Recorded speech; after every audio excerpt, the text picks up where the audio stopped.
Quick verdict.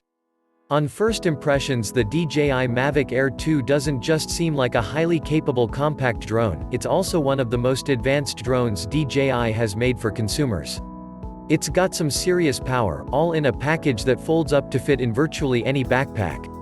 It's not hideously expensive either. Read full verdict and check out the link in the description of this product. DJI is back with an all-new Mavic drone, and this one seeks to bring the power and finesse of its high-end Mavic models and put them in a much smaller, more affordable package. It might just be a winner. Having launched a compelling tiny toy drone in the Mavic Mini, DJI had to up the ante yet again to wow us with the second-generation Mavic Air. And it may just have succeeded. On paper, this latest machine is very enticing. Familiar styling. 180 by 97 by 84 mm folded. 183 by 253 by 77 mm unfolded. 570 grams. A couple of years ago, when the first Mavic Air launched, it didn't quite look like the other Mavics in the DJI product lineup. For the past couple of years, the manufacturer has been working on the entire range of Mavic consumer drones, and with that updating effort, the drones are all starting to look like a family. The Mavic Air 2 is very much a small version of the Mavic 2, or a bigger version of the Mavic Mini. Looking at it from the side, folded, it has a less rounded look than the first Mavic Air, with a front that looks something like a shark nose. The front arms fold outward, while the rear arms fold down and away, just like they do on other Mavics. The camera is mounted on the front on a 3-axis gimbal, directly beneath the nose. Perhaps the biggest design change is the battery placement. It takes up a big portion of the top of the drone, and its exterior actually makes up the outer surface of the flying machine, with buttons on either side to release it and a power button on top. There are 4 green LED lights actually on the button to show you when it's switched on, or how much power is left in it. Moving the battery to the top has meant DJI has been able to redesign the underside and, more vitally, add in additional sensors for better distance measurement and visual recognition. More on that a bit later. At 570 grams, it sits somewhere between the Mavic Mini and the Mavic 2 Pro in terms of weight. It's still too heavy to be classed as a toy drone, and so technically still needs the owner and flyer to go through the CAA's theory test and registration process in the UK. In other markets, the laws are different, of course. All new controller. Phone held at the top. Much bigger than previous Mavic Air controller. 10 km transmission distance. OcuSync 2.0. Lightning, micro USB and USB-C connectors, as well as revamping the look of the actual drone. DJI has refreshed the physical controller too. It's no longer a tiny smartphone-sized control pad that holds your phone at the bottom in a couple of moving grips. Instead, it's sturdier, better to hold, and has a much more sensible smartphone grip at the top. This phone grip is pulled up from the top edge, and can be stretched far enough to hold virtually any smartphone currently on the market. The cable to connect to your smartphone is neatly tucked into that top edge as well, wrapping around the base of the grip. You get 3 cables with the drone too, so you can connect your iPhone with the Lightning cable, or use a USB Type-C or micro USB cable with an Android smartphone. With the phone loaded on top, the controller is about the same height as the drone folded up and standing upright, and is about the same width as the iPhone 11 it's carrying in the images above. As with previous controllers, you can unscrew the joysticks and stow them away.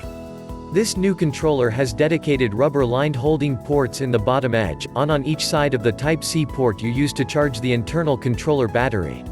The front has the usual power, landing and flying mode switches and buttons too. While it doesn't have individual antennas that you unfold and point outwards, the controller does still have the physical camera controls on the top edge for adjusting the camera angle and snapping photos, video.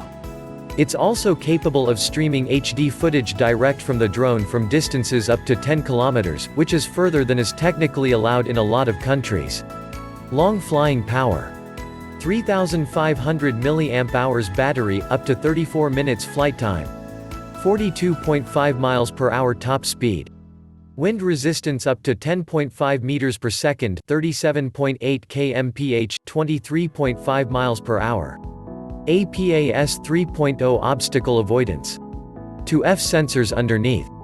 With its 3,500 mAh battery, the Mavic Air 2 not only promises to have great flying time for a small drone, it has flying power that matches and exceeds that offered by some of DJI's bigger drones.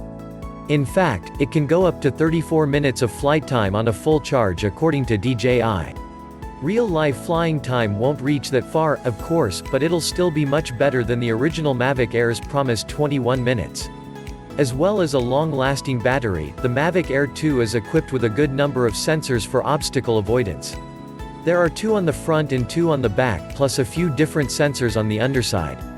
Rather than just have cameras for recognizing the patch of surface it took off from, the Mavic Air 2 has depth sensors and a light to enable it to recognize where it took off from, and also measure how far it is from the ground more accurately, even when it's not very bright outside.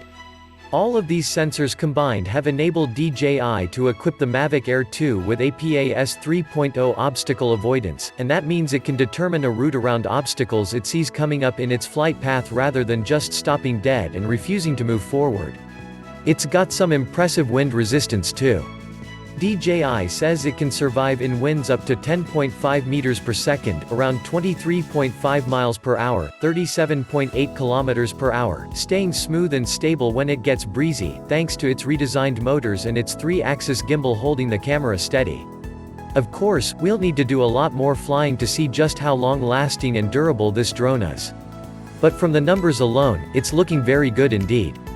Camera capability: 4.8 MP 1/2 sensor, 1.2 MP auto, 4K video up to 60 fps, 1080p slow-mo at 240 fps. As well as the improved battery and obstacle avoidance, DJI's latest portable drone also has an improved camera sensor and improved image processing and algorithms. It starts with the larger 1/2-inch CMOS sensor boasting 48 megapixels. You can use all of those pixels if you want to, but by default it uses pixel binding to turn 48 into 12 megapixels, just like a lot of current smartphones do. This sensor makes use of an AI adjustment algorithm called Smart Photo, and it makes use of 3 different automatic processing tools. One is HDR Photos, which combines 7 different exposures to create one dynamic photo. Another is Hyperlight, which is designed to capture more light and detail using a similar process when light levels drop. There's also scene recognition for boosting blues in the sky and green grass, plus recognize sunsets, snow and trees and adjust settings for those. Video capabilities are improved too. For those who like that super smooth 4K footage, we now have 60 frames per second recording at the highest resolution. And for slow-mo, there's both 120 fps and 240 fps at full HD. Again, without further testing time, we can't fully comment just how good this new hardware is, but we're excited to try it and find out. First impressions. On first impressions, the DJI Mavic Air 2 doesn't just seem like a highly capable compact drone, it's also one of the most advanced drones DJI has made for consumers. It's got some serious power, all in a package that folds up to fit in virtually any backpack. With a retail price below the bigger Mavic 2 series, it seems great value for money too.